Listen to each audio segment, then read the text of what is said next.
A draft United Nations Security Council resolution could seek to override Donald Trump's decision to recognize Jerusalem as the capital of Israel, Reuters reports.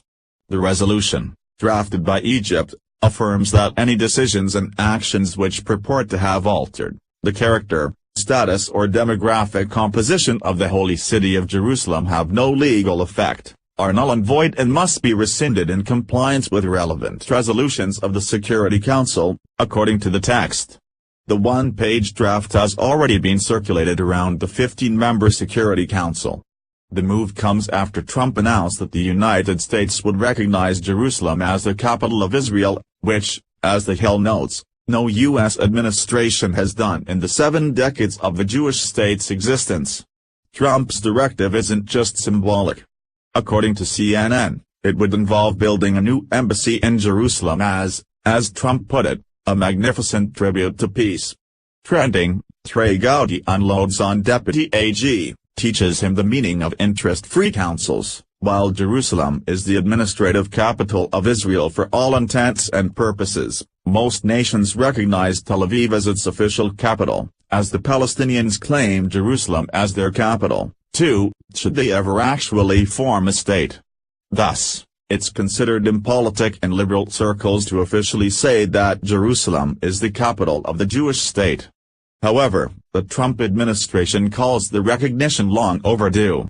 This is just a reality check, U.S. Ambassador to the United Nations Nikki Haley said on CNN last week regarding the decision. This is nothing that anybody didn't already know. Reality checks aren't usually en vogue among the Palestinians, which is why they've been rioting since the decision was announced. Another place where reality checks aren't usually en vogue, the United Nations, which is why you see this sort of draft resolution circulating. At the moment, the move is mostly symbolic. The United States can and will use its veto vote should the resolution go before the full Security Council. However, keep in mind that this is just because the Trump administration is in power. If a Democrat is elected in the future, such a move by the UN could be used to reverse the decision without incurring the political firestorm that would come from making the decision openly.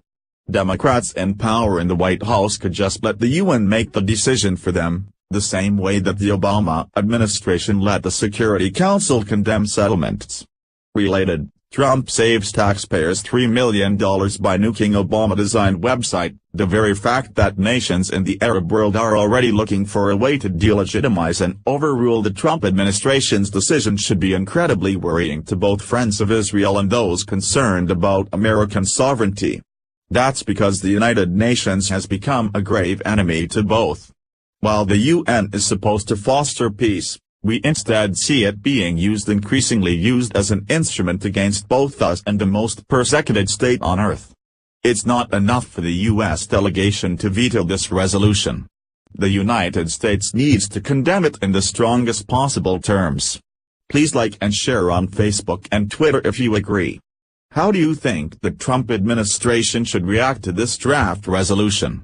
Scroll down to comment below.